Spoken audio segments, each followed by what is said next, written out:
ਪੂਰਿਆ ਏ ਕੱਲਾ ਕੱਲਾ ਸ਼ੌਂਕ ਮੇਰਾ ਬਾਈ ਨੇ, ਬੋਲਣ ਨਹੀਂ ਦਿੰਦਾ ਕਿਰਾ ਘੂਰਿਆ ਸੀ ਤਾਈ। ਹਾਏ ਕਰਮਾਂ ਦੇ ਨਾਲ ਮੈਨੂੰ ਮਿਲਿਆ ਏ ਵੱਡਾ ਬਾਈ, ਜਿੰਨੇ ਕਨੇ ਸਾਹ ਮੇਰੇ ਸਾਰੇ ਕਰਜਾਈ ਨੇ।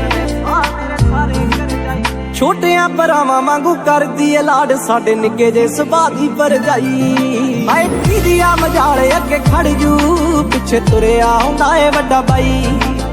ਕੀਦੀਆਂ ਮਜਾਲ ਮੂਰੇ ਖੜ ਜੂ, ਪਿੱਛੇ ਤੁਰਿਆ